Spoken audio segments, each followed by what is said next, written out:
Hello and welcome back to the port. I'm the Gav Major, and this is a review of the Italian Tier 7 Premium Destroyer, the Paolo Emilio, available for 750,000 global XP.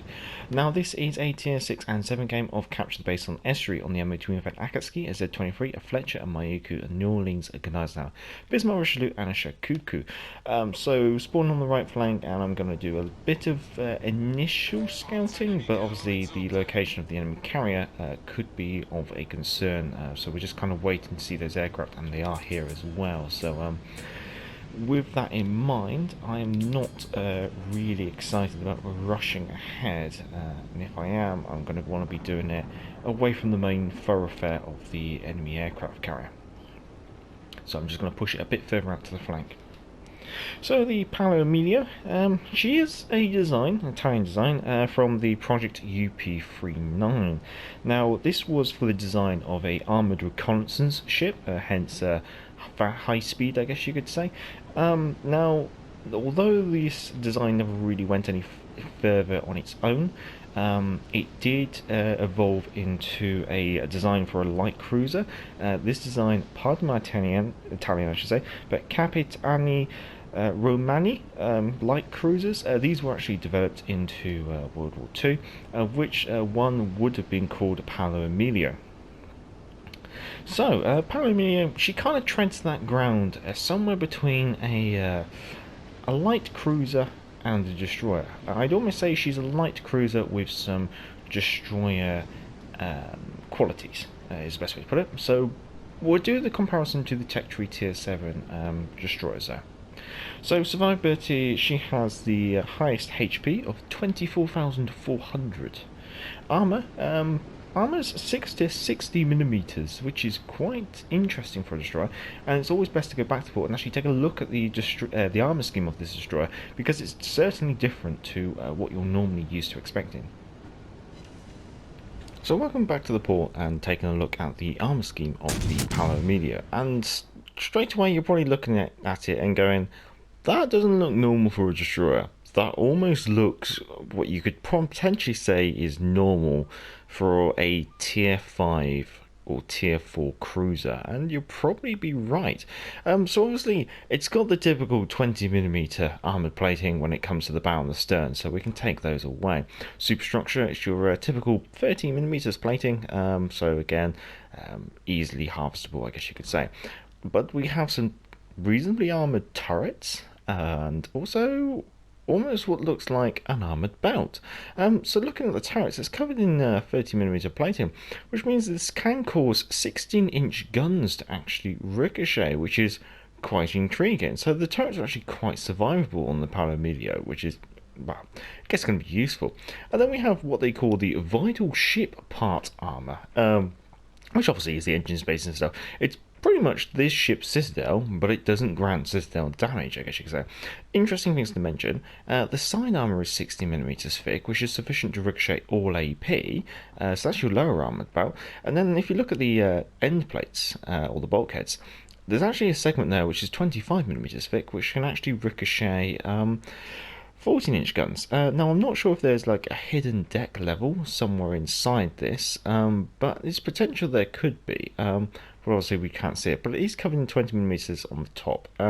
So potentially against, say, certain destroyers, you could actually angle, which might make you more survivable. But also it's worth then noting that because you have this thicker armour in the centre, it's potential for armour-piercing shells to actually arm when passing through your broadside, or even potentially definitely along the length of your ship. So high caliber AP going along the length of your ship is really going to hurt, and potentially low caliber AP coming through your side, if they're aiming for the armoured belt and they can actually punch through it, which they probably will do because it won't be angled, could do a lot of damage. So against, say, destroyers, or if you're a destroyer coming against Paolo Emilio, if Paolo Emilio offers you a nice broadside, potentially a bit of AP might actually work, which is quite interesting. But yeah, it's an intriguing little arm scheme, and it really does feel like she's a Tier 5 light cruiser as a Tier 7 destroyer, which would make sense when you consider the history. Anyway, let's get back to the game. And welcome back. So, Moving on to the artillery, as we start to engage this Z-23, we know the Z-23 doesn't have smoke because he's already used his smoke screen earlier. I'm suspecting he's firing torpedoes, so I am going to turn away, but I am going to try and continue this engagement if I can. For that, I'm going to do a bit of kiting away. Engine's knocked out, but I will have to re-equip that if... Yep, we're clear. That's both his launchers. We'll fix our engine, put the fire out now. So anyway, so the Paolo Emilio, she has 8 5.3-inch guns mounted in 4 dual gun turrets. We have A turret with B turret superfiring up front, and then we have X turret superfiring over Y turret at the rear. Very on par with a gun layout of a cruiser, I guess you could say. So, these turrets do have the longest range of 11.4 kilometers, but they do also have the longest reload, which is 10.7 seconds. Sorry, I've written it down as kilometers for some reason in my notes. They also have the third slowest turret traverse of 18.3 seconds per 180 degrees of rotation. Furthermore, they have the third highest HE shell damage of 1,950. It looks like this aircraft carrier is very committed to trying to fight me, so I'm going to put my engine boost on and start motoring down this flank, because I suspect he's on this flank. Now, they do have the third highest fire chance of 9%, and they also have the second highest AP shell damage of 3,000. Now, when it comes to the DPM wise, you're looking at having the lowest HE DPM, and you're also looking at having the lowest fires per minute, and the second lowest AP DPM. That's a Mayuku, so we'll just keep harassing these aircraft, I think. A couple of evasive maneuvers should be alright.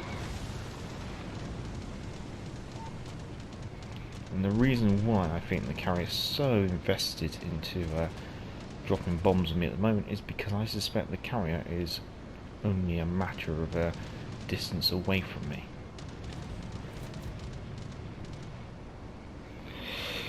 Now, onto the torpedoes. You have 3 number quadruple launchers mounted, one on the centre line, and then you also have a further 2, each one's wing mounted. I'm actually using my smokescreen here for a bit of a laugh, I guess you could say.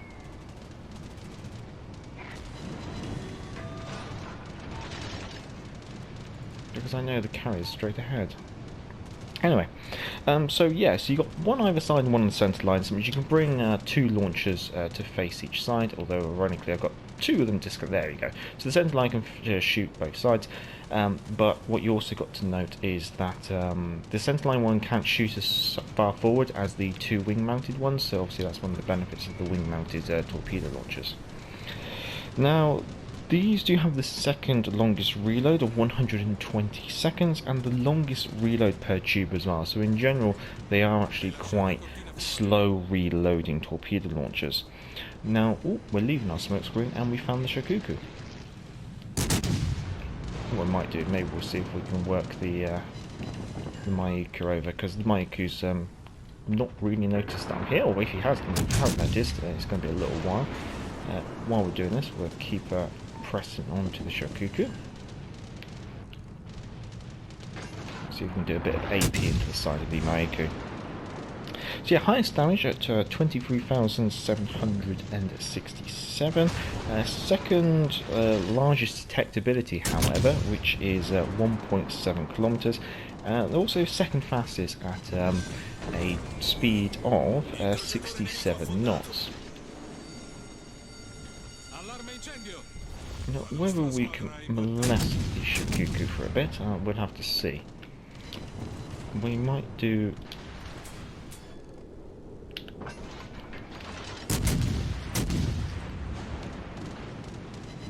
Yeah, we'll do a bit of AP, I think, although it's have to aim a bit high, I think.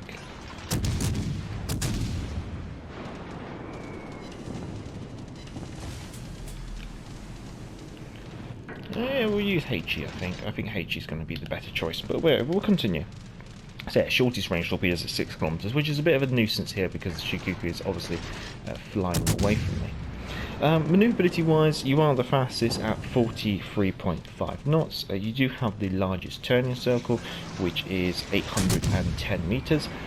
You also have the second slowest rudder shift, which is 5.3 seconds.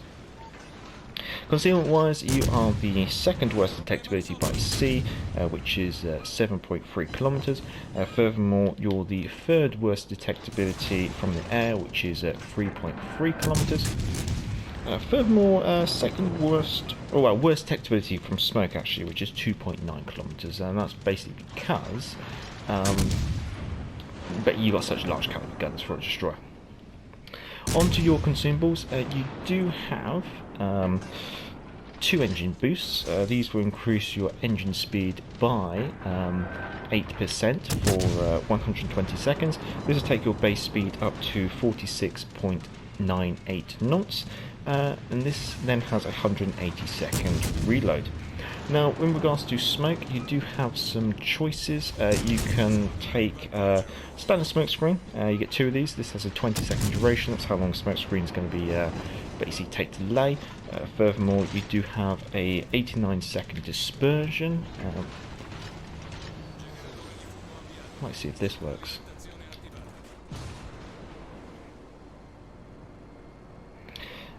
Sorry, yes, the 89-second dispersion is how long it's going to be to sit around for. 240-second reload. So this is exactly the same as the Tashkent, if you're familiar with your Russian destroyer, I should say. Furthermore, you have the exhaust smoke screen. This has been fixed, so now it can keep up to a top speed of 55 knots. Now, this has a 30-second duration and a 45-second dispersion. Also has a 180-second reload. I think one in there should be alright.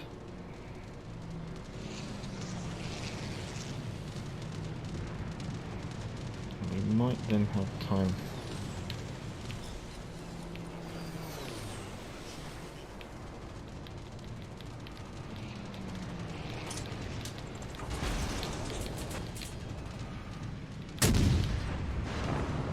That might be enough.